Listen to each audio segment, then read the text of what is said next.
Mga tanyag na landmark sa mundo, tampok sa makukulay at naglalakihang float sa Candon City, Ilocos Sur. Samantala, pagpapailaw sa mga atraksyong Pampasko sa Dagupan City, dinagsa. Yan at iba pang Christmas vibes na balita ang hatid ni Russell Simorio ng GMA Regional TV 1 North Central Luzon.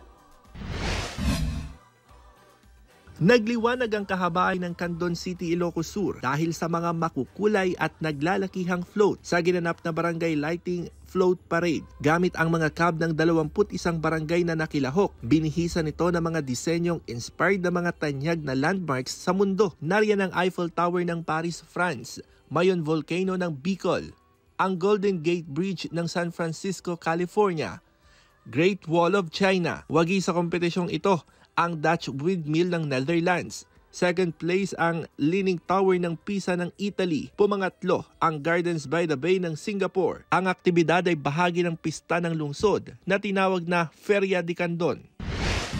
Nagliwanag ang Quintus Bridge sa Dagupan City sa mga makukulay na pailaw. Kanya-kanyang kuha ng selfie sa Christmas pasyalan. Pinailawan na rin ang giant Christmas tree sa plaza. Dinayo rin ng mga bisita ang Paseo de Belen sa De Venecia Highway Extension. Tampok dito ang Belen na gawa ng iba't ibang barangay.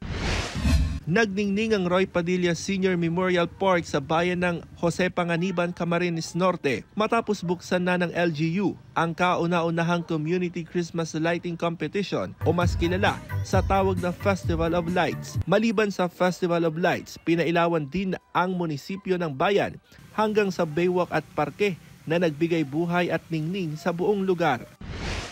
Hindi nagpahuli ang ilang paaralan sa Iloilo City sa pagpapailaw sa nagniningning nilang Christmas lights and decors. Nagliwanag ang Lizares Mansion sa pagpapailaw ng Christmas lights ng Angelicum School sa Haro. Muli namang nasaksihan ng Christmas lights and decoration sa taunang tradisyon ng Central Philippine University sa distrito din ng Haro. Napuno rin ng makukulay na pailaw ang fasad ng University of San Agustin. Agaw atensyon ng mala cherry blossom na pinalibutan ng kulay pink na pailaw. Mula sa GMA Regional TV 1 North Central Luzon, Russell Simorio nagbabalita para sa GMA Integrated News.